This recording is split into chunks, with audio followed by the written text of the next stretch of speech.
Olá, seja muito bem-vindo ao programa Blogando aqui no canal do YouTube do Blog do Paulinho. Estamos de volta, hein? Depois de uma Copa do Mundo bem legal, em que participamos todos os dias, eu, José Renato, Roberto Vieira. Agora vamos comentar os principais assuntos esportivos do país. Muito boa noite, José Renato! Bom dia, boa tarde, boa noite. E antes que quem estiver ouvindo pergunte por que demoramos tanto a voltar, é que a gente estava esperando o Ceará sair da zona de rebaixamento.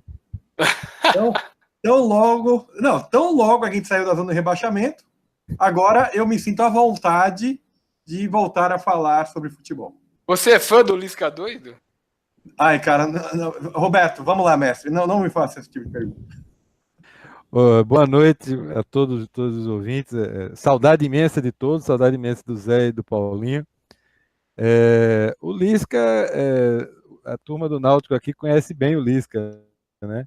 Eu espero que ele prove diferente, mas o começo do Lisca sempre é lua de mel. Mas de repente chega um divórcio inesperado aí no meio do caminho.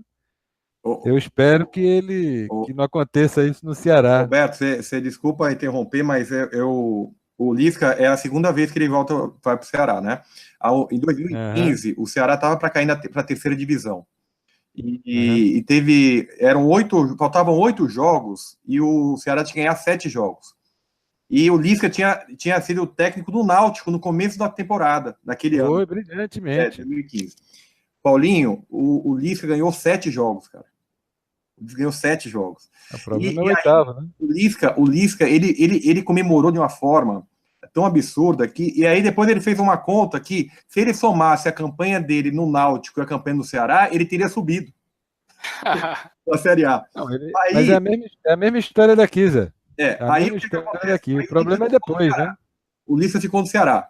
Em 3 meses do Ceará, o Ceará ficou em quinto no Campeonato Cearense. Cara, o Campeonato Cearense não tem nem 4 times, cara. O Ceará ficou em quinto. O Ceará foi eliminado na segunda fase do Nordestão. Quer dizer, o Ceará foi um desastre total. Com 2 meses de Lisca no ano seguinte. E foi mandado embora. Aí eu conversei com o Pedro Mapurunga. Pedro Mapurunga é um amigo meu que é diretor do Ceará. Não da área de futebol, é da área de história, mas ele é diretor do Ceará. Eu falei, cara, vocês são de sacanagem manter o Lisca, né? Vocês são de sacanagem. O Lisca não é técnico do Ceará. E o pior de tudo, quando o Jorginho saiu, agora, né, que o técnico Ceará no começo era o Chamusca, e o Jorginho ficou 3 jogos, quando o Pedro falou para mim, estamos tentando contratar o Lisca, eu falei, você tá louco, cara. Você tá de brincadeira botar o Lisca. Tanto que eu postei agora, eu nunca critiquei o Lisca, porque, na verdade, o Lisca não é um caso a ser pensado. Lisca, Joel Santana, apesar de que o Joel Santana... É que nem o Gilson Kleiner. Gilson Kleiner voltou agora para a Ponte, a 8ª, 9ª passagem dele na Ponte, e sempre começa bem, que nem o Roberto falou, o cara começa bem, depois acho que ele, ainda mais ele, que é meio... gosta de um sisteminha lá de mexer com o jogador e tal. Candinho, lembra? Isso, português era tudo, mas o Candinho pelo menos parecia ser mais correto, né? Mas o Gilson Kleiner é aquele negócio, vai, faz uns negocinhos e depois acaba não querendo mais dar tanta atenção para treinar o time, prefere outras coisas e o time acaba caindo, como sempre, e vai sempre sendo contratado, é impressionante. Mas isso aí é o treinador de verão, né? Porque aqui fizeram um cálculo com o Milton Mendes assumindo o esporte, porque o Milton Mendes no Vasco, no Santa Cruz e em outros times que ele treinou, os 12 primeiros jogos ele tinha um aproveitamento espetacular. E foi esse o cálculo que o esporte fez aqui em Pernambuco, que com esses 12 jogos iniciais ele conseguiria salvar o esporte. O primeiro jogo já deu errado, que foi 5-2 para o Atlético Mineiro, e o Milton Mendes saiu dizendo que o esporte teve instantes maravilhosos. A gente está procurando aqui em Recife saber que instantes maravilhosos foram esses. Mas são treinadores, assim, que a característica deles, eu não acho que eles são técnicos, eu acho que são vibradores, né? Eles chegam, injetam entusiasmo no time e sobem na arquibancada. Aqui, quando o Lisca ganhou do esporte, o Náutico não ganhava do esporte na Ilha do Retiro há não sei quantos anos, o Lisca subiu no alambrado, só faltou pular para comemorar com a torcida. Então foi uma imagem simbólica fantástica. Mas com o passar do tempo, e aí tem coisas que eu não posso revelar, o que me foi passado pelas pessoas que conviveram com ele é que aí entram outros fatores que o Lisca desaba. Não só ele, né? Como vários outros treinadores conhecidos pela vibração. Por exemplo, Milton Mendes, mesmo aqui no Sport, ele disse que ele não vai para o hotel em Boa Viagem, ele está morando no CT do Sport em Paratibe, que é no fim do mundo. Então ele está no meio da selva, da Mata Atlântica aqui, para motivar o time. Não acho que funcione, mas... Agora, como eu gosto muito do Ceará do Zé Renato, eu espero que o efeito Lisca seja o suficiente para chegar nos 45 pontos. Bom, vamos falar agora de mais um time do Zé Renato. Zé Renato tem um monte de time. Vamos falar de mais um. Hoje é aniversário do estádio do Morumbi e tem um parente do Zé Renato que jogou na abertura, hein? Quem foi, Zé? Exato. O bom de bola da família sou eu, tá? Só para deixar claro. Mas o meu tio... Nem ele acredita, viu, Roberto? Meu Deus do céu, Paulo, pelo amor de Deus. Voltou pior, Paulo. O meu tio Fernando Sátiro, o meu tio, e tem uma história, eu vou demorar um pouquinho, mas é rápido, eu vou contar rapidinho. O meu tio, ele jogou no São Paulo durante 4 anos, entre 58 a 61. E ele foi contratado em 58 por conta que o Dino Sani fatalmente seria convocado para a seleção brasileira da Copa do Mundo, que foi, né? E era titular, inclusive. E por conta da preocupação do Dino Sani de salcar, o Manuel Raimundo Paes Almeida contratou o meu tio Fernando. E o meu tio jogava num time chamado Gentilândia, que é um time do subúrbio do Ceará. Levou de 9-0 do Náutico aqui em Recife, certo? Mas o meu tio não estava em campo. Mas aí... em janeiro, o São Paulo ganhou o título de 57 em cima do Corinthians no dia 29 de dezembro de 57, na tarde das garrafadas.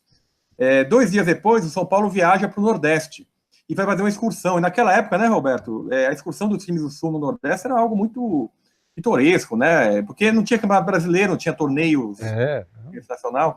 Tudo. E aí, Paulinho, o meu tio jogava no Gentilândia e foi jogar Ceará e São Paulo. E naquela época, quando vinha um time do Sul, o time da casa se reforçava com jogadores de outros times. Só que não se reforçava o jogador do rival, né? O Ceará não chamava o jogador do Fortaleza para jogar contra o São Paulo. Então chamou o meu tio. O meu tio não queria ir para o jogo, porque ele tinha uma namorada em Aracati, que é uma cidade perto. Casou com ela ou não? Não casou com ela. E aí ele não queria ir. O Paulinho não queria ir para o jogo, nada. Aí convenceram, joga pelo menos um tempo só. Aí, beleza. Aí o meu tio foi com má vontade de jogar como lateral, e o meu tio era volante. Com má vontade. 2 minutos de jogo, ele faz gol contra. 2 minutos de jogo, ele faz gol contra. Ele vestido a camisa do Ceará, faz gol contra para o São Paulo. Aí aí ele fala, cara, os caras vão me dar porrada, porque eu já tava fazendo boneco aqui, né? Aí ele começa a correr como louco. Nisso, o Manuel Raimundo, que era o técnico de São Paulo, estava substituindo o Bela Gutmann, ele ficou impressionado como o meu tio jogou bem o primeiro tempo e contratou o meu tio. E o meu tio era reserva do Dino Sani. E calhou do Dino Sani estar com o contrato ainda sendo renovado, e aí o Dino Sani não podia jogar na inauguração do Morumbi. E o meu tio foi... Teu tio foi reserva de Dino Sani, cara? Sim. Meu tio foi reserva de Dino Sani. Então era titular. Não, e o pior de tudo... O Sani não conta. O Dino Sani é impressionante. O Roberto deve lembrar bem. O Dino Sani... Para com isso, lembrar não, eu leio. Da questão da história. O Dino Sani, ele só não fazia mais gol que o Gino. Ele fazia muito gol, o Dino Sani. Fazia muito gol. E eu encontrei o Dino Sani há 5 anos atrás e eu fiz o levantamento. Teve Campeonato Paulista que o Dino Sani foi vice-artilheiro, sendo volante. E aí o Dino Sani... O Gino fez o 2º gol de bicicleta da seleção brasileira. Contra Portugal. O Gino, né? Jogava muito. Não, mas eu tô falando do Dino. Eu tô falando do Gino também. Que o Gino e o Dino. Aí o Dino Sani, ele fazia muito gol. E aí ele falou assim, ô Renato, não dava pro Sátiro ser titular, né? Olha só quantos gols eu fazia. Certo? É verdade. Porque o Dino Sani era impressionante o que jogava o Dino Sani. E o meu tio jogava muito bem, o meu tio, mas era reserva. O Dino Sani não é ser reserva, né? Como o Paulinho falou. O Dino jogou a primeira partida e a segunda da Copa de 58 na seleção. Exatamente, perdeu a posição. E depois... Somente para Zito, né? Para Zito. E o Dino Sani, você escreveu um dia desses, né? Ele passou o bonde da história por ele, né? O cavalo passou na frente dele, e ser técnico da seleção de 70, e ele não aceitou. E não aceitou. caiu no Zagallo. Mas voltando à história, hoje faz 58 anos que o meu tio fez esse jogo. Meu tio fez alguns jogos, ele jogou quase 100 jogos no São Paulo. O mais importante certamente foi esse, né? Ele começou a jogar, ele não lembra disso, tá? Mas depois eu fui pesquisar. Ele começou a jogada que resultou no gol do Peixinho, 1-0 do São Paulo. E 3 dias depois ele teve um prazer de jogar numa partida que foi São Paulo e Nacional do Uruguai, que os times, o Corinthians, o Palmeiras e o Santos emprestaram jogadores. Né? Então, o Djalma Santos jogou pelo São Paulo, o Almir Pernambuquinho jogou pelo São Paulo. E não brigou com o Nacional. Não brigou, foi 3-0, meu tio também jogou essa partida. E depois ele foi para o 15 Piracicaba e foi para a Ferroviária. E só para concluir a história do meu tio, ele é lembrado em Araraquara até hoje, porque ele teve um jogo que foi Ferroviária e Santos na Vila Belmiro, com Pelé, que o Ferroviária fez 5-1 na Vila do Santos. Nossa. 3 gols do Peixinho. 3 gols do Peixinho. Então, ele Agora eu sei de onde você herdou o talento com a bola. Exato, mas ele não é o melhor jogador. O craque da família sou eu. Ele é o segundo melhor em campo, tá? Nunca quisesse jogar bola, não, Zé? Não, então, cara, eu preferi estudar, cara. Você sabe que eu era uma mistura. Eu não vou nem falar de Neymar, né? Mas de Modric com Cristiano Ronaldo. Nossa. Bom, o Morumbi vai ser reformado. Não é uma reforma, assim, mas vai ter uma reforminha por causa da Copa América. O mais importante, a grande modificação do estádio vai ser a questão do túnel de acesso dos jogadores, que eles vão mudar para o meio do gramado para ser aquele padrão FIFA de entrada, igual a Copa do Mundo, igual tem no estádio do Corinthians, do Palmeiras agora. Mas a grande questão do Morumbi, que é o estrutural, vai ficar do mesmo jeito, que é realmente temerário, né? São Paulo vai mudar essa questão do túnel, vai mudar o refletor, fez uma parceria com uma empresa que é também parceira da Samsung, eu até esqueci o nome da empresa, e que vai colocar painel de LED, vai colocar a iluminação e tudo mais. Então São Paulo vai ter essas reforminhas, né? Mas bem longe do que disse o Menon hoje no blog dele, e que o estádio Morumbi é o estádio mais bonito de São Paulo, né? Bem longe. Antes do Morumbi tem o Pacaembu, antes do Pacaembu, agora tem... Pois é. Mim, o estádio mais bonito para mim de São Paulo é o estádio do Palmeiras. Né? O estádio do Palmeiras ele é belíssimo, né? Eu não sei se vocês já tiveram a oportunidade de ir lá. Agora, essa questão de falar que o Morumbi está em frangalhos é um equívoco.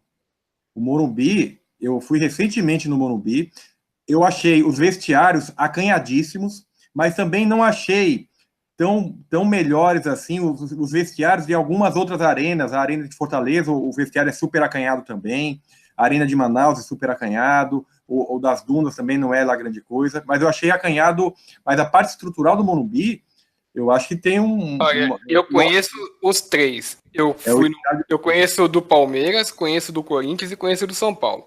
O do São Paulo parece uma Coab perto do Corinthians.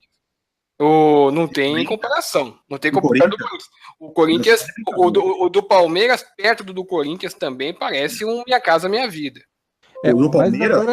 Mas agora a gente já vai ter. A gente vai ter uma fonte alternativa. O do Palmeiras é pior. O do Palmeiras. Brincadeira. O do Palmeiras, por fora. Paulinho, eu entrei lá, Paulinho. Eu entrei também, eu entrei dentro do gramado. Eu fui assistir o Guns N' Roses lá. Então, o do Palmeiras, ele é bonito, não é feio, claro, é bonito, novo, um monte de coisa bonita, mas o acabamento do Palmeiras ainda tem muito cimentão e tal. O do Corinthians não, o do Corinthians é uma coisa primorosa. Espera aí, Paulinho, tira a entrada. Eu não estou falando a entrada do estádio do Corinthians é imbatível. A entrada é imbatível. Agora, aqueles legos da parte de cá, da parte de trás da entrada mesmo da arquibancada, aquilo é constrangedor, cara. Aquilo é ridículo. Não, eu acho o estádio do Corinthians mas veja só, eu queria fazer uma pergunta para vocês. Uma pergunta só. O que é que vocês estão achando dos usos alternativos dos estádios de futebol? Bem, não podemos falar do Corinthians que não faz certo. Não, porque o Mineirão agora está sendo usado como motel. Eu vi. Eu vi que você publicou. Qual é a história, Roberto? Conta aí. O Motel Conta. Mineirão, né, teve uma festa lá no Mineirão e um casal decidiu utilizar o lá para. Eu acho até uma coisa válida, né? Porque o futebol está meio broxante, né? Muita porrada, muita pancada. E o pessoal decidiu fazer love, né? Em várias posições lá e foram filmados pelas câmeras. As imagens Foi hoje hoje isso? percorreram o país. É muito love, muito love. E assim, o Motel Mineirão é uma fonte alternativa, porque eu acho que depois disso tem muito casal que vai decidir fazer isso no Maracanã, no Parque Antártico, na Aliança, na Arena do Palmeiras. A do Corinthians vai ser uma festa, né? Então, assim, o sexo vai rolar legal. É até melhor, porque é muito melhor fazer, não tem aquela frase, fazer amor e não fazer a guerra, né? Então pode ser que as coisas Mas sejam nesse sentido. essa Não, cara, cena mas, foi foi, de mas hoje? veja Foi só, hoje? mas as posições foram bonitas. Foi um Emanuele no Mineirão, cara. Foi um Mas foi negócio. hoje? Não, isso foi agora. Recentemente teve uma festa lá e o casal aproveitou. Não foi durante um jogo, não. Durante um jogo sempre teve muito sarrinho em estádio de futebol, né? Quem frequenta estádio de futebol sabe que as bandeiras serviram para muita coisa. Quando eliminaram as bandeiras, acabaram com muito amor, porque os caras se enrolaram na bandeira com a namorada e a coisa. O cara não assistia nem um jogo. Eu sou dessa época. Eu tive. Não, eu não vou contar nada, não. Então, assim, mas essa cena de hoje ela inaugura uma nova fase, uma nova fase. Faça amor, não faça guerra. E o Mineirão foi fantástico. Foi muito legal, cara, porque tem uma hora que tem uma foto que o cara tá por cima, tem uma hora que tá por baixo, assim. Era só faltava aquela música. O desastre E maior tem não é, lá, viu, legal. Roberto? O desastre Quem maior, disse que mineiro come em silêncio, né? o desastre maior não é ser apanhado dessa maneira, porque o cara que vai fazer isso no estádio, ele não tá nem se importando se alguém tá vendo. Não, A ninguém questão, a questão é se o cara for casado, hein, ou a mulher for casada, porque você sabe que esse negócio de dar muito close no estádio acaba com o casamento de um monte de gente, né? Mas, Paulinho, eu vou te contar um negócio. Nessa hora não tem raciocínio, não, cara. O cara só raciocina depois. Eu nunca Verdade. tive raciocínio nessa hora, não. Me É muito desculpe, pensado na mas. ação, né? Não, pô, o cara não raciocina, não, meu irmão. O cara, se raciocinar demais, depois demais, só vai viver com Viagra na cabeça. É Mas assim, é verdade. uma nova fonte de renda, né? Inclusive agora o estádio, no instante que ele não é usado para futebol. Olha, faça a visita ao Mas, ô, gramado e dê uma rapidinha. Roberto, olha, não era um motel, mas em 83, 84, o Ah, Ferroviário do hum. Ceará, o público era muito pequeno, ele promoveu um show de striptease antes do jogo. No jogo. Não, Bom. isso é fato verídico. O Sim. Ferroviário, para promover a partida, o jogo começou um pouco depois, às 10, né? E aí promoveram um striptease. E as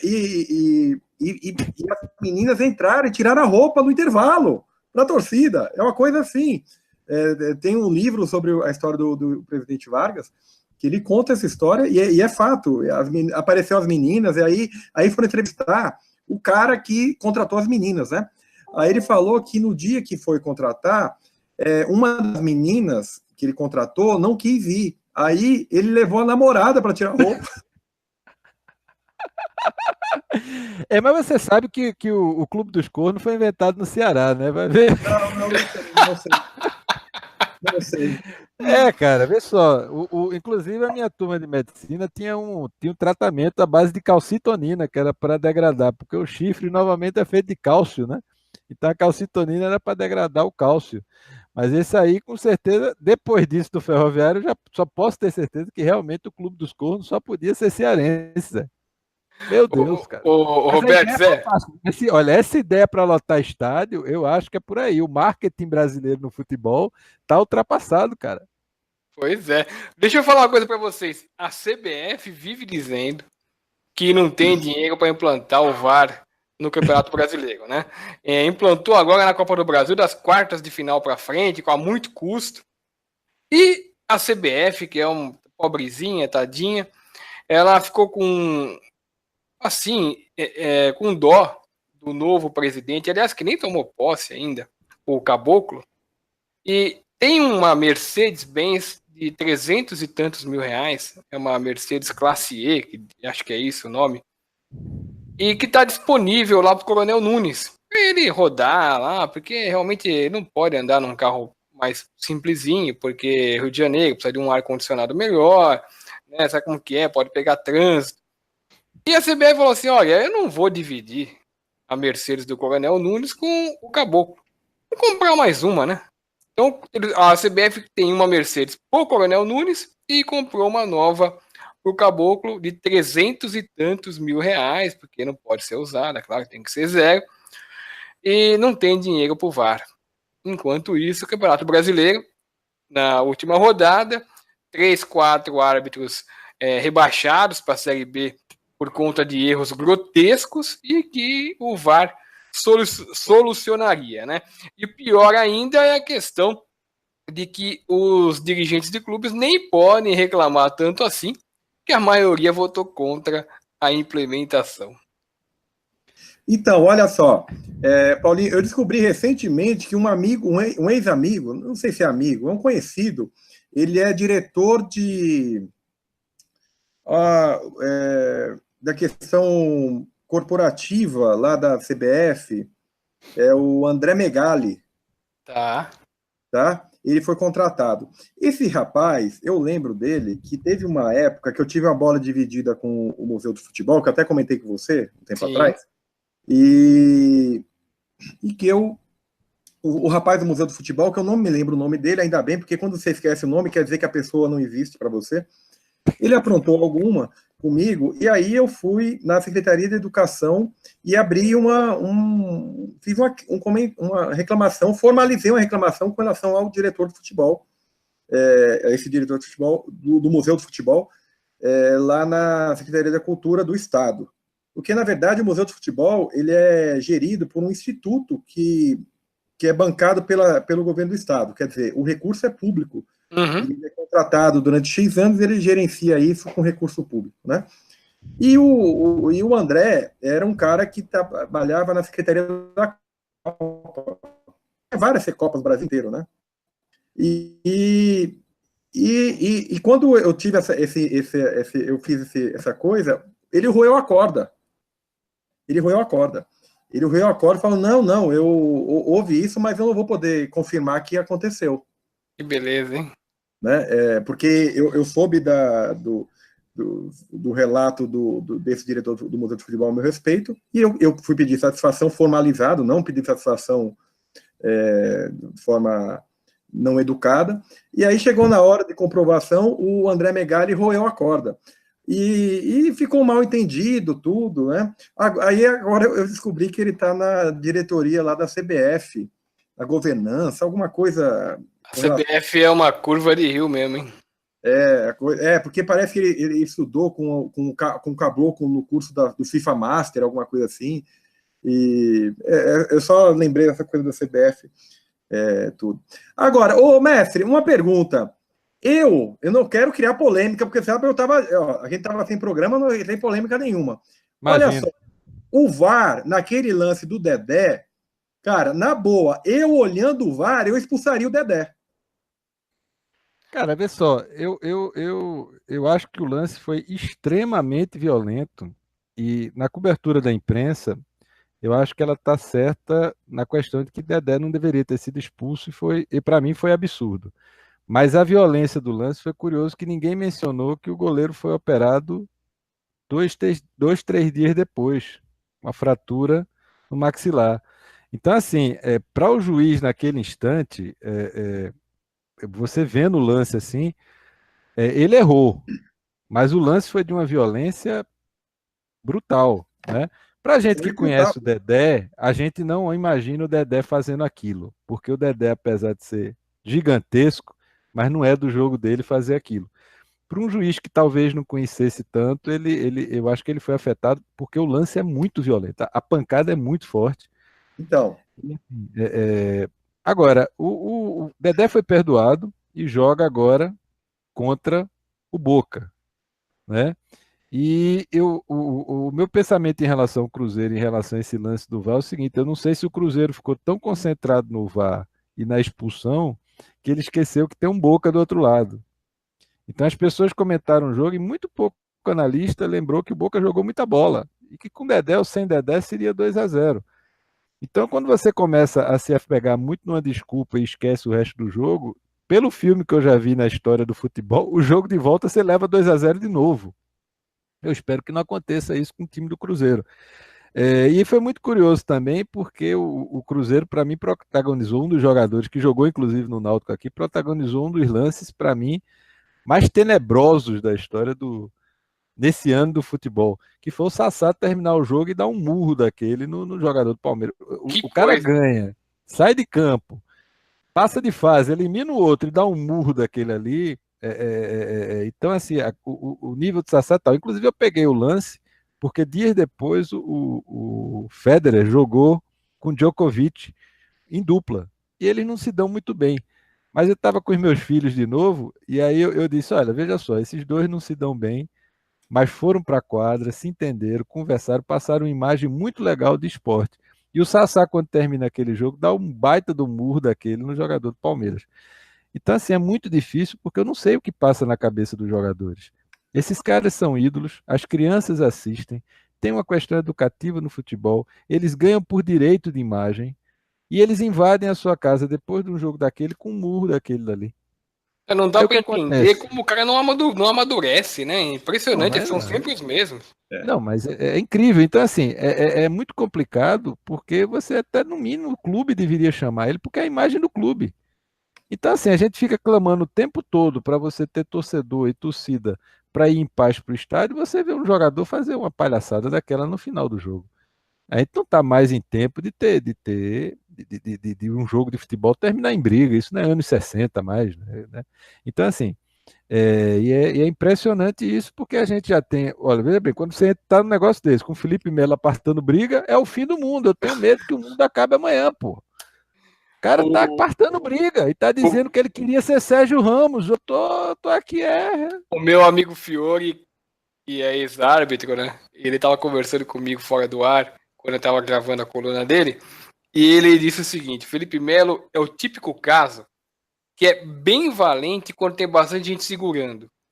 Mas quando vem o pega pra capar, que foram as palavras que o Fiore utilizou, e ele vê que ninguém vai apartar, ele mesmo vai e aparta, que é pra não ter nenhum risco de ele ter que tomar nenhum soco. Mas, Paulinho, tu agora me lembrou de um amigo da nossa turma que a gente andava junto. Ele teve uma fase de valentão. E todas as vezes que a gente saía de noite, ele queria arrumar uma briga. E teve um dia que a gente se reuniu, todo mundo juntou-se com ele e disse: olha, não se preocupe não, a próxima briga que você arrumar, primeiro quem bate em você é a gente. Ele se transformou num dos indivíduos mais cordiais até hoje. Faz 30 anos que esse cara não briga nem com cachorro, cara. Porque é o valente de imagem, né? O cara sabe, não, ninguém vai me deixar brigar. Eu tenho Então, muito medo do cara calmo, cara. O cara calmo pra mim é terrível. É perigoso isso. Eu olho pro cara porque tomar o cara que é valentão é triste. Roberto, Paulinho, só mais uma questão com relação ao Dedé. Eu encontrei uma semana atrás o Lula Pereira. O grande Lula, zagueirão. Seu ídolo. Exato. E aí, o que acontece? Eu comentei com o Lula que aquele lance eu expulsaria o Dedé por uma questão técnica também. Porque se o Dedé tivesse ido naquele lance com os olhos abertos, que é a forma como o cara tem que cabecear com os olhos abertos, não é isso? Não é isso? Não. Não sei. Você não jogou. É Pelé. Você não jogou. Na dividida é duro, hein? Espera um pouco. Só Pelé. Não. Eu vou dividir com a cabeça do cara. Só Pelé, cara. Não, só Pelé. Ele vai com o olho aberto, ele não vai. Ele não vai naquele lance. Ele não vai. Então, eu acho que houve um erro dele também, que é o erro dos jogadores, de irem para alçar na área e não abrirem os olhos para cabecear, que é o que o Dadá fazia muito bem. O Dadá, o grande segredo do Dadá, além de ter o queixo no peito, que ele falava, ele cabeceava com o olho aberto. Então, ele sabia para onde cabecear. Não, pô, mas você está falando de um grupo de jogadores cabeceadores espetaculares. Hoje não tem mais, não, cara. Não, eu tô falando do Dedé. Me diga uma coisa, qual é o grande cabeceador do futebol atual? Desapareceram. E é muito curioso porque a bola alçada na área hoje é feita tanto quanto antigamente. Hoje você não tem um Leivinha, você não tem um Pelé, um Escurinho, um Dario.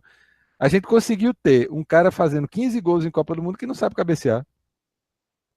É verdade. Verdade. O maior cabeceador que a gente teve no futebol brasileiro nos últimos anos media 1,5 m, era Romário. Era o cara que Se subia e colocava. fazia. Se colocava Bebeto para cabecear era terrível. Né? Richarlison passou um jogo todinho agora, eu não consigo ver. Então, assim, é curioso. O Neymar deu até uma cabeçada boa na Copa de 2014 aqui no Brasil contra o México, que teve uma defesa. Foi uma revelação, mas foi uma revelação para mim, porque ele cabeceou bem. Mas você hoje em dia, para o futebol, imagina um Leivinha hoje em dia. Pronto, hoje mesmo teve um jogo agora. Real Madrid perdeu para o CSKA. O Real Madrid alçou durante o jogo umas 20 bolas na área do CSKA. Uma Benzema mandou na trave e o resto a bola passava de um lado para o outro. O grande cabeçador do Real Madrid é Sérgio Ramos. Pois é. E joga, talvez. E o Sérgio Ramos talvez seja titular, não que ele seja um mau jogador, até porque ele é um bom jogador, mas talvez ajuda ele a manter a titularidade essa questão de ele fazer gol de cabeça toda hora, né? Sim, sim. Então então são questões curiosas. Você hoje é como se você tivesse uma selva Salah faz um monte. Salah de cabeça é uma droga.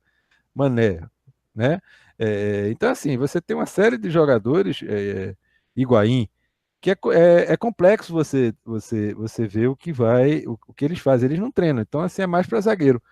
Só comentando isso, quanto ao Dedé naquela área, eu acho que um cara daquela altura, se impulsionar daquele jeito como você falou, realmente quem tiver na frente.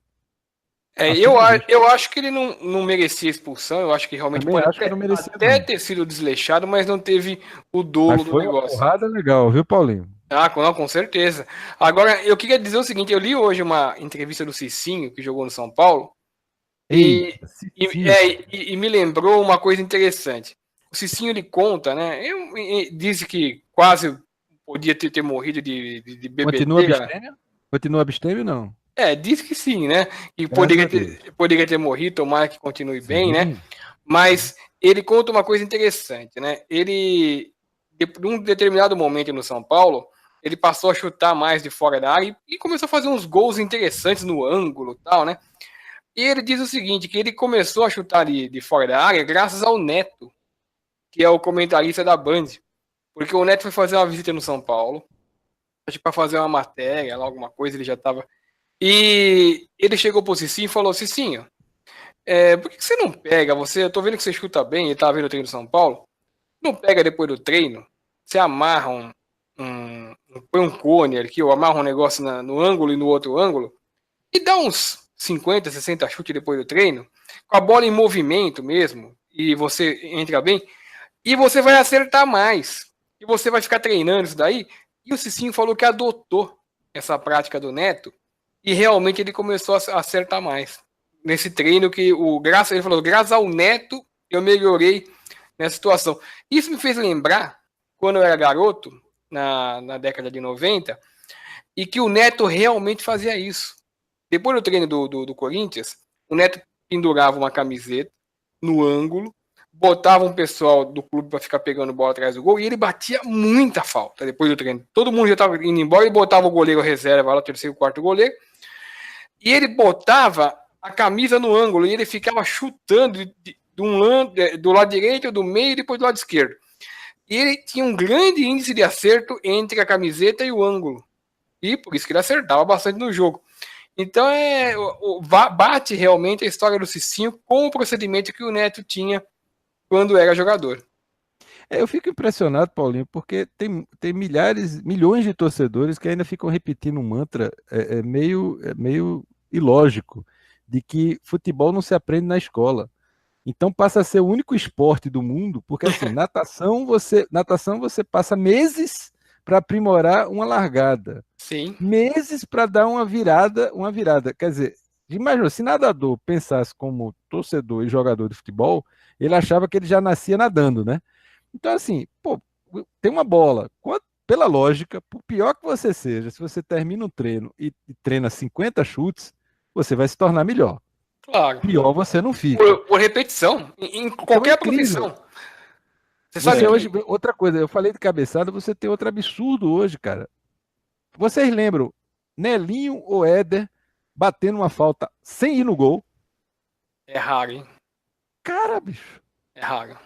Nelinho tinha uma bomba, mas ele aperfeiçoou. A reportagem no começo da carreira do Nelinho, ele contando quanto ele treinou. Ele tinha uma bomba natural no pé, mas ele foi aperfeiçoar aquilo dali. Sim. Treinando. Então, como você pode ter hoje um jogador de futebol que ele não bate na bola? Porque de tanto eles treinarem esse toquezinho curto, tal, você vê como eles melhoraram. Mas isso é treino. O Então, Cicinho falou que o Leão, quando treinava ele no São Paulo, chamava ele de lateral peixe. Por quê? Que ele avançava pela direita e nada. Não ia cruzar nada. cara, pior do que Cafu no começo é impossível, Paulinho. Pior do que Cafu Era no muito começo ruim. é impossível. Paulinho, Roberto, já que vocês estão falando do mais querido, deixa eu só fazer um comentário. Quem é o mais querido? O mais querido São Paulo, o mais querido. Tradicionalmente, o mais querido. Não, Foi eleito. Foi eleito. Me diga uma coisa, esse concurso que ele ganhou foi de que ano, Zé? Década de 40, inclusive. Década de 40, inclusive, Sim. O São Paulo foi escolhido mais querido, até mesmo era uma forma que utilizarem, na época da ditadura de Getúlio Vargas, os torcedores paulistas tinham admiração pelo São Paulo, que era uma forma de sinalizar o protesto à ditadura de Getúlio. Os palmeirenses não gostavam muito do São Paulo, não. Não, mas é porque é só reler a história, porque o Palmeiras é o time que muda a história, né? O Paulinho sabe disso. Eu nunca vi um time ganhar Mundial 50 anos depois do torneio, ganhar Campeonato Brasileiro que não existiu. O Palmeiras, ele refaz a história, é o único time brasileiro que refaz a história conforme a conveniência. Eu imagino que se tivesse historiadores melhores, o Palmeiras seria o campeão espanhol. Nossa, isso não, que é isso. Mas vamos em frente. É o seguinte... Eu conheço um pouco da história do São Paulo. Eu conheço um pouco. Não conheço muito. O São Paulo fez uma homenagem a alguns jogadores no tipo Calçadão da Fama, alguma coisa. Para Ricardo Rocha estava lá. 99 jogadores. E eu vi um dia desse o ídolo de vocês, o Juca Kfouri, comentar que o São Paulo teria... que um dos motivos do Richarlison não ter sido inserido no 99 é por, eventualmente, essa questão do Richarlison. Mas o próprio Richarlison falou isso pro Benja. Exato. Então, deixa não criou. Cara, o Richarlison achar isso, eu não digo nada. Mas um cara que... eu vou perguntar para vocês. Cara, o Richarlison é um dos 100 melhores jogadores da história de São Paulo? Não. Ele pode não ser, eu acho que não é, mas tem jogador que foi inserido que é pior que ele. Então você pode reclamar dos outros, mas o Richarlison não é para estar entre os 100 melhores jogadores do São Paulo. Então não tem nada a ver. Sim. Uhum. Ele não é. Oi? É que causou uma certa estranheza que alguns jogadores que foram inseridos nitidamente têm currículo pior que o dele no São Paulo. Ele de cabeça assim eu não lembro, mas eu sei que tem. O Careca tem um currículo menor que o do Richarlison. Mas o Careca jogou mais que o Richarlison. Ah, não, o Careca é muito maior. Mas lista é questão de opinião. Lista é questão de opinião. Eu tô falando. O critério de falar que o Richarlison não é os 100 melhores jogadores nem da família dele. Não, Zé, mas o problema é o seguinte, Zé, a gente está vivendo uma fase também muito chata no Brasil por outro aspecto. Eu acho assim, para a pessoa que é liberal, para mim pouco importa a orientação sexual ou não sexual, ou o que a pessoa faz ou deixa de fazer. Eu não tenho que plantar bandeira de coisa nenhuma. Agora, fica muito difícil, por exemplo, se eu vou fazer uma lista, aí chega uma pessoa e diz para mim, você fez uma lista dos 10 melhores jogadores da seleção brasileira de todos os tempos e você só botou 4 afro-brasileiros, afro-americanos. É chato. Meu amigo, eu estou fazendo a lista porque se você começa a usar esse critério, é muito difícil. Agora, eu acho assim, eu tenho certeza que aqui nós três a gente tanto faz a orientação da pessoa. Sim. Agora, mas o comentário que o Juca fez foi claramente assim, foi a insinuação, o que o Juca fez. Eu sei, cara, mas está se levando tudo para esse lado e fica muito difícil. É um equívoco. Fica muito difícil. Por exemplo, você vai colocar, tinha o cara na Polônia, teve um nome, Wilimowski. Fez 4 gols no Brasil na Copa 38, depois virou nazista, jogou pela seleção da Alemanha, aí o cara reescreveu a história da Polônia e não colocou o cara como o maior centroavante da história da Polônia de todos os tempos. Sacanagem, porque depois Podolski e Klose fizeram a mesma coisa. Bom, o cara apagou o nome da história e com isso parece que tirou a história da pessoa. Eu não posso, cara. Se você... eu vi uma discussão essa semana sua, lá no Facebook, na minha página, com um colega nosso de edições de livros, coisa e tal. Pô, você discutir história não se discute, cara. Roberto, é que nem É que nem você listar os maiores da história na ópera e tirar o Wagner, né? Pô, Porque cara. é Não, isso, né? o Hitler gostava dele, o cara era antissemita, e agora não. Pô, não dá, Não tem cara. condição, né? Não tem condição. Posso, porque a gente vai entrar em critérios que são complicados. O cara é bom, ó, o cara é um filho da. Mas o cara é bom. Eu vou fazer o quê? Não, agora eu vou tirar a pessoa. Agora, Pelé disse que o brasileiro não sabe votar. Pronto, a partir de agora o Pelé não é o maior jogador da história do futebol. Tá bom. O Richarlison, para vocês, é injusto o Richarlison não estar entre os 100 melhores Eu jogadores não de São Paulo? botaria ele entre os 1000. não, eu não acho injusto, mas eu acho que. Eu não estou lembrado quem são os jogadores que estão na lista, mas quando eu vi a lista, eu achei que tinha alguns jogadores piores do que ele. Mas Bom, não eu é, pessoalmente não é eu injusto. não botaria entre os 1000, mas não botaria por causa de orientação Não, sexual. ele é um jogador comum, ele é um jogador bem comum. Comum, Bem comum, bem comum. comum. Nada demais. Agora, tem uma lista que eu tenho certeza absoluta que é unanimidade. Eu acho impossível alguém não colocar essa pessoa na lista, que é a da ganhadora pela sexta vez de melhor jogadora do mundo do futebol. Sem dúvida alguma, pelo menos para mim, a maior jogadora de futebol de todos os tempos, que é a Marta, né? E não estou aqui puxando sardinha para brasileiro, não. É que realmente ela é a melhor e conseguiu uma proeza de ganhar um prêmio sem que ela tenha em nenhum momento da vida jogado numa seleção brasileira que fosse compatível com o futebol dela. Quer dizer, ela conseguiu realmente uma proeza que o Messi, por exemplo, que é um jogador extraordinário, um dos maiores de todos os tempos, não conseguiu. Ele conseguiu ganhar o melhor do mundo, mas nunca quando por conta da seleção da Argentina, né? E ela ganhou por conta da seleção brasileira que venceu a Copa América. A Marta realmente extraordinária, a entrevista que ela deu para o Casagrande também no último domingo, bem emocionante, né? Realmente merecedora, né? A Marta, para mim, é o Messi de saia. Não Estilos ganha nada, é isso? parecidos. E a Não Marta, ganha ela sempre vai ter para mim, como alagoana, né, como nordestina, e de onde ela nasceu, sempre a imagem que eu tinha quando eu passava férias no interior. Só quem sabe mais ou menos de onde Marta saiu é quem já viu como é a situação de muitos, de milhões de nordestinos, da pobreza que eles vivem. Então, a pessoa sair disso para se tornar 6 vezes a melhor jogadora do mundo é absolutamente extraordinário. Lembrando também que o Maradona era pobre de marré, o Messi também não tinha essas vidas maravilhosas, o Pelé engraxava sapato. Então, assim, o futebol ele possui essa capacidade. Agora, o Casagrande falou uma coisa muito certa ontem, eu acho, no Meio Amigos. Ele disse que na entrevista com Marta, a humildade de Marta foi uma coisa extraordinária para ele.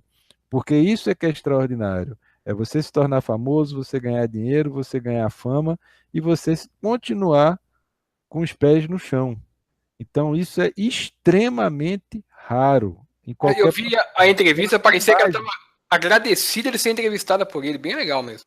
Então Não, é fantástico. não sei se vocês ouviram no próprio evento, né? Depois do evento, ela deu uma entrevista para a Globo, que ele falou que é o único momento em que o feminino e o masculino estão no mesmo patamar, né? Ao mesmo espaço. Você me desculpe, mas no caso, com o vestido belíssimo que ela estava usando, o feminino estava no patamar melhor. Eu acho a imagem dela muito mais agradável que a de Modric, viu? Inclusive entre o vencedor, porque ela é muito maior que o Modric. Embora o Modric tenha merecido o título. Aí cabe outro programa, viu, Paulinho? O Modric cabe outro programa, porque o problema é o seguinte, baseado nesses critérios que a gente usa atualmente. Goleiro, zagueiro, lateral não vai ser melhor do mundo nunca. O Modric, eu acho um baita de um jogador. Eu acho também, mas eu acho a Marta melhor em tudo, inclusive nos fundamentos. Ela é melhor do que o Modric, mas o Modric é um baita de um jogador. Concordo. Agora, a Marta, com a habilidade dela, nascendo homem e jogando no futebol masculino, era nível Messi, cara. Ela pegou mal o Cristiano Ronaldo não ir, né? O Messi também pegou mal, mas o Cristiano Ronaldo pior porque estava indicado. Né? O Cristiano tá com problema do estupro nos Estados Unidos, cara. Pois a cabeça dele tá implodida. Você leu? Você leu o relato? Eu li. É complexo. É complexo. Existem algumas coisas complicadas. Primeiro, alguma coisa aconteceu, porque ele pagou os $300 mil para a menina ficar quieta. Alguma coisa aconteceu. Sim. A gente não sabe se foi exatamente o que a menina contou, mas alguma coisa aconteceu. O caso se deu quando ele estava mudando do Manchester para o Real Madrid, então ele era bem novo, o que não justifica, mas digamos que era uma cabeça menos amadurecida. Eu acho difícil crer que ele tenha estuprado a menina do jeito que ela contou. Eu acho mais fácil acreditar que ele, numa besteira de estar bêbado, alguma coisa, forçou a barra e alguma coisa aconteceu, o que também é errado. Mas eu acho que merece punição, se os Estados Unidos realmente reabrir, parece estar reabrindo, no caso, merece punição. Mas eu ficaria realmente surpreso se realmente ele tivesse estuprado, porque é uma coisa odiosa, sem perdão, mas realmente... Mas alguma coisa aconteceu. Alguma coisa aconteceu. Você lembra do caso? Tinha uns jogadores do Grêmio, Cuca, inclusive, entre eles. Cuca, o Henrique, o Chico, o goleiro do Ceará, que depois virou Chico, porque o nome dele é Eduardo. E o Robinho? E o Robinho, que é reincidente? Robinho e o caso do Juninho aqui do Sport recentemente, que é mais grave ainda, bem mais grave do que isso. É verdade. Eu acho que e a situação do Cristiano hoje é muito mais complexa, porque isso também caiu como uma bomba na vida familiar dele. Ele tem os filhos, tem a esposa. A vida do casal, ela implode, cara. Sim, e o Cristiano tem uma coisa que aconteceu muito próximo de mim, porque eu ficava com a menina, e a amiga dessa menina estava na Espanha. E essa amiga dessa menina, ela se prostituía na Espanha. E ela saiu com o Cristiano Ronaldo na Espanha, numa festa de jogador. Era uma dessas meninas que sempre são convidadas para festa de jogadores. E ela conta que o Cristiano Ronaldo, no dia que ficou com ela, estava violento. E que ela pegou e saiu de lá e não quis ficar com ele. E que ele estava tão alterado que não tem nada a ver com estupro, mas ele estava violento, ele estava fora de si. O que pode, talvez, se você juntar uma coisa com outra, pode ter gerado o comportamento dele nesse caso.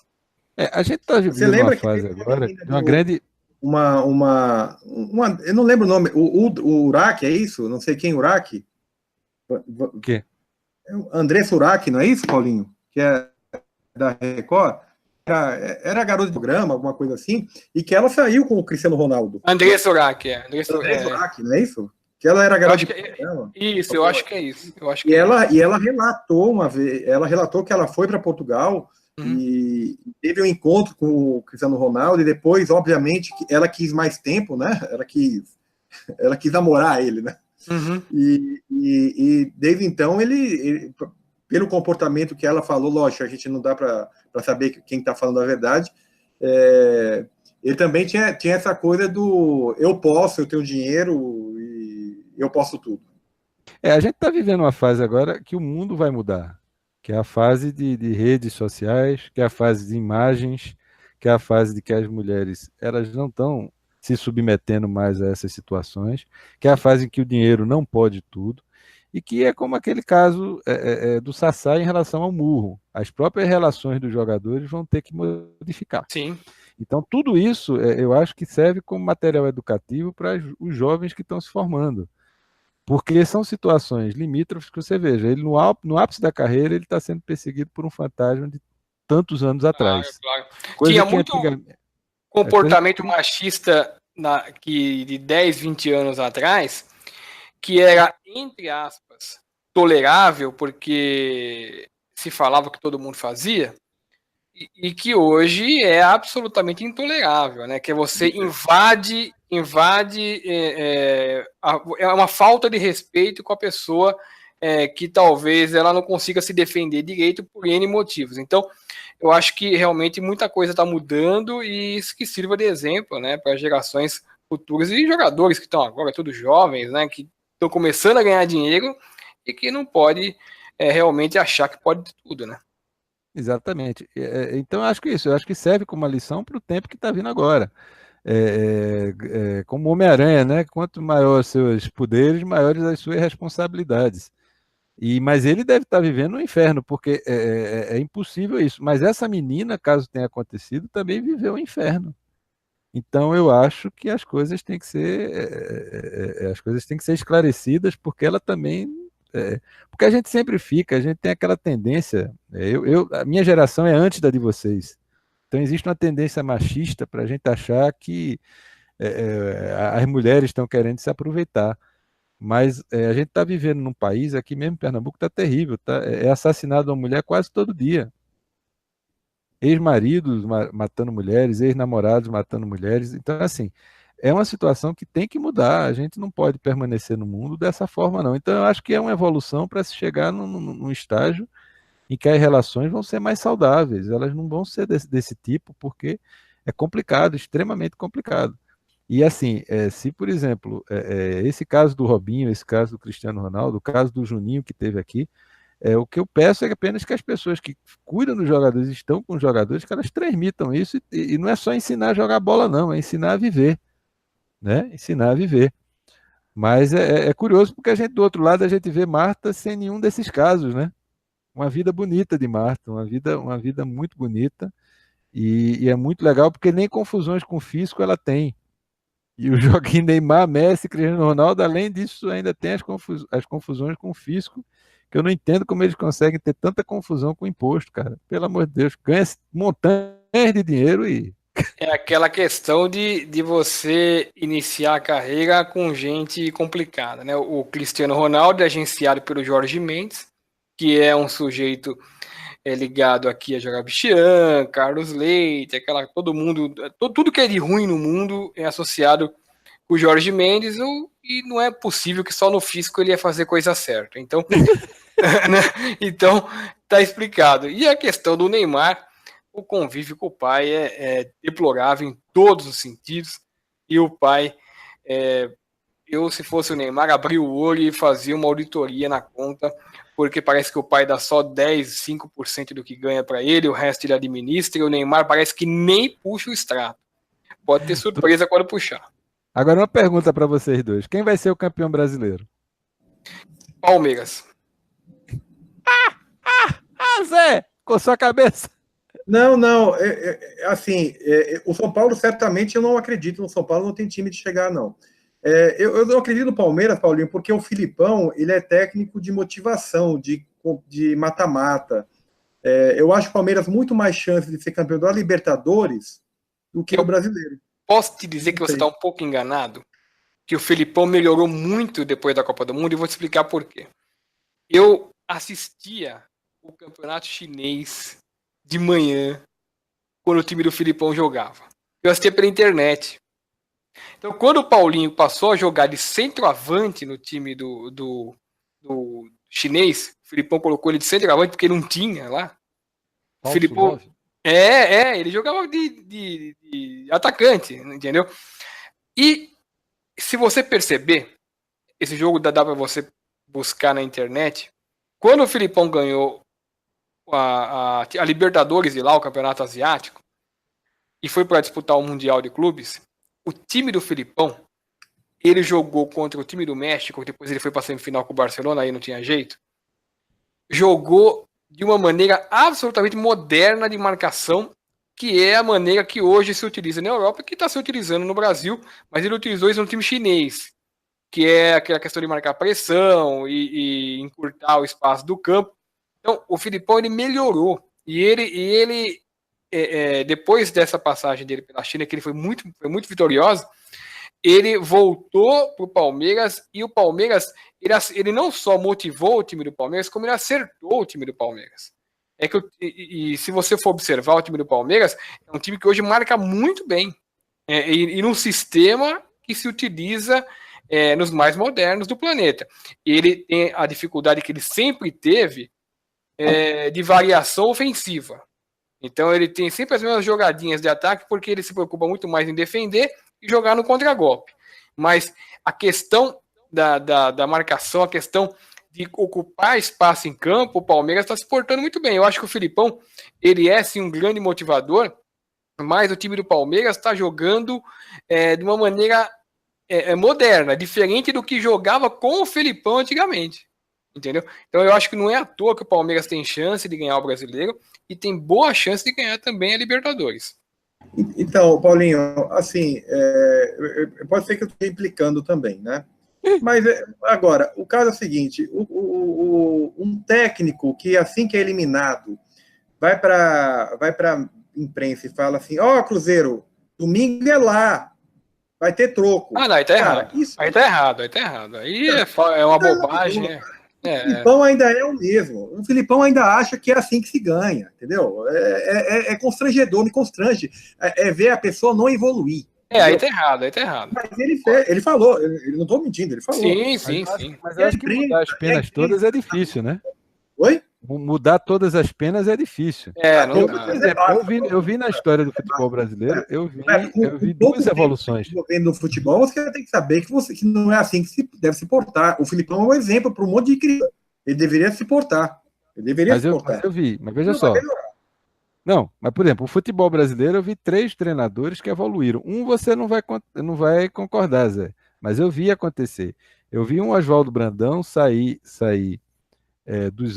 final dos anos 40, anos 50 como treinador, treinou a seleção brasileira na época que Pelé estava chegando.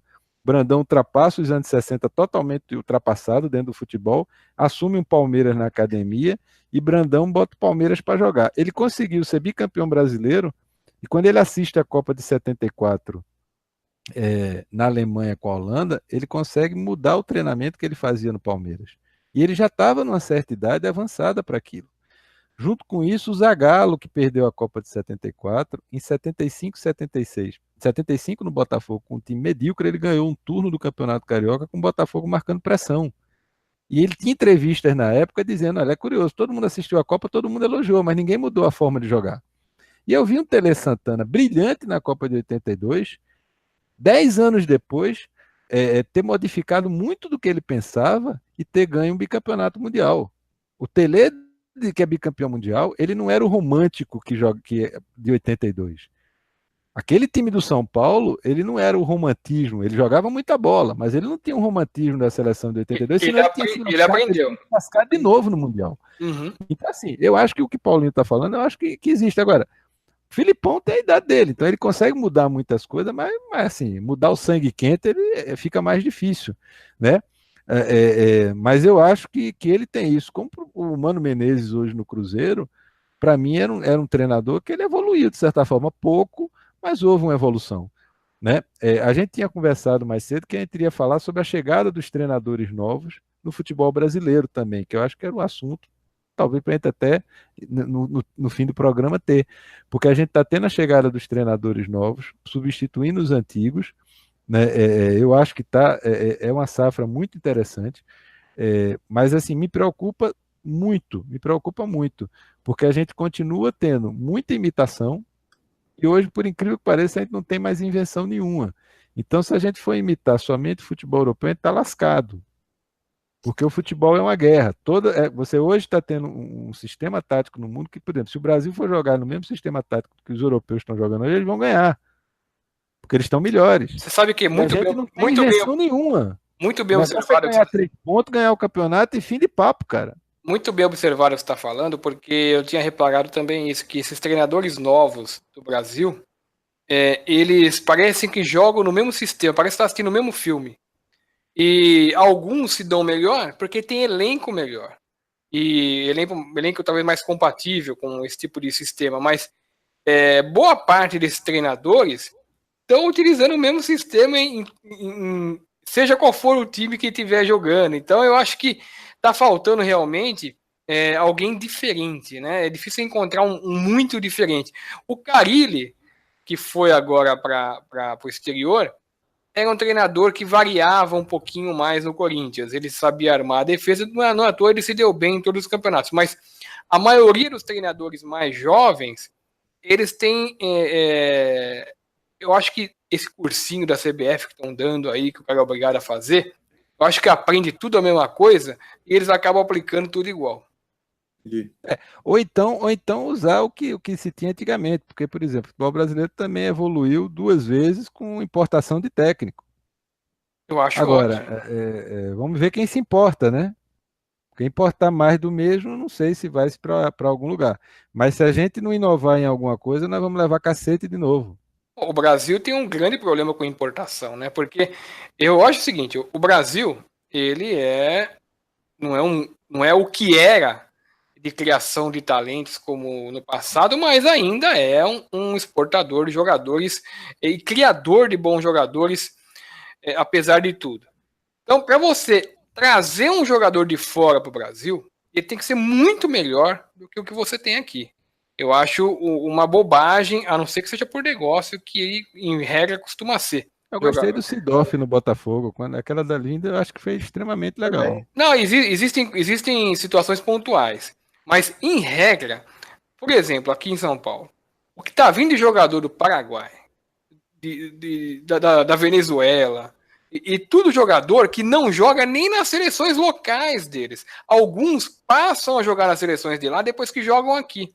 Entendeu? Então eu acho que realmente, para trazer um jogador de fora, teria que ser melhor que o que tem aqui. Não é possível que na categoria de base dos clubes não consigam preparar um jogador melhor do que um monte de tranqueira que você está vendo vindo do exterior, que às vezes fica no banco aqui um tempão. O empresário tem que ganhar o dele, Paulinho. Deixa disso, cara. Eu acho que só o que justifica é realmente isso, é negócio. Gente, já tá dando o nosso horário aqui. Já. A gente tem um monte de assunto para falar, vai ficar pro próximo programa. A gente acaba nesse bate-papo bem gostoso, bem descontraído e bem informativo, né? Como de hábito ocorre no programa Blogando. Eu queria já me despedir daqui, depois vocês vão se despedir também. Lembrando, né, que domingo temos um compromisso importante com as eleições gerais do país. Eu, na minha opinião, não tem nenhum candidato que me deixe contente, nenhum candidato que me faça sonhar com dias melhores, mas existe um muito pior que os outros, que representa o que há de pior no que você pode encontrar na humanidade, e é por isso que eu digo que ele não, ele nunca.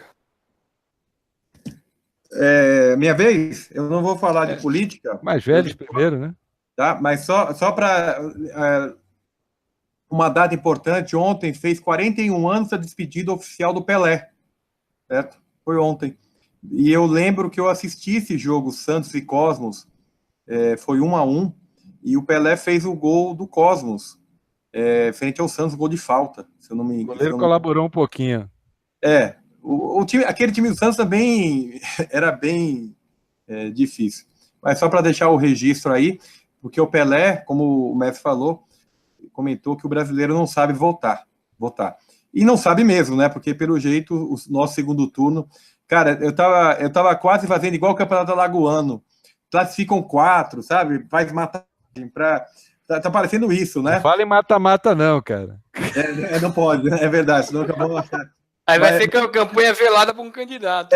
A gente pode fazer um campeonato assim, ó, são 8 candidatos, aí classificam em 2 chaves de 4, aí classificam os 2 primeiros, aí primeiro joga contra o segundo, porque só assim é que vai dar quem a maioria quer, não é possível, né? Mas é isso, boa noite, bom dia, boa tarde, boa noite, e muito bom voltar a conversar com vocês, com o Vozão, rumo a Libertadores. Um imenso prazer estar aqui hoje com o Paulinho, com o Zé, tava morrendo de saudade, o corre-corre da gente não permitiu voltar antes, mas tô morrendo de saudade, e boa noite para todos os ouvintes. Quanto ao Brasil, né, hoje a gente está meio entre a cruz e a espada, e o Brasil ele pode enveredar por caminhos extremamente perigosos que outros países já viveram e que sofreram uma barbaridade para sair desses caminhos. Mas talvez só exista, infelizmente, redenção no sofrimento, né? A gente só aprende com o sofrimento. Mas torcer para que a frase de Pelé, que ele depois voltou atrás, que o brasileiro não sabe votar, o Pelé voltou atrás, e eu espero que quando ele voltou atrás ele tenha dado aquela paradinha e tenha acertado o fundo das redes. Porque um país que tem tudo para ser feliz e maravilhoso é muito triste ver a quantidade de pessoas que morrem, quantidade de pessoas doentes que não têm um leito no hospital e a imensa quantidade de crianças que não têm uma educação, que seria aquilo que modificaria o país, né? Então a gente sai de um debate político em que a gente não discutiu o principal de tudo, que seria a educação dessas crianças. E Pelé, quando fez o 1000º gol em 69, o que ele falou foi exatamente isso, né? Ele dedicou o gol às criancinhas. E ano que vem vai completar o quê? 50 anos do 1000º gol de Pelé, e as pobres das criancinhas continuam abandonadas por esse Brasil. Imenso prazer estar aqui com vocês, tá certo? Abraço imenso em todos. E a frase do dia que ninguém me pediu, né? O VAR é burro, como já diria Nelson Rodrigues. Só uma parte, eu já me despedi, mas só uma parte. Quem tiver oportunidade, de novo, Zé, entra no site do Paulinho, no blog do Paulinho, o texto que o Roberto fez sobre... Como é o nome do texto, Roberto? Ladrões de bicicleta. Ladrões de bicicleta. Olha, indispensável. É extremamente necessário as pessoas lerem aquilo. Cuidado com as cópias. Pegue a versão... Por favor, peguem a versão original. Original ou só depois das eleições para vocês não serem influenciados. Abraço, até a semana que vem. Abraço, turma.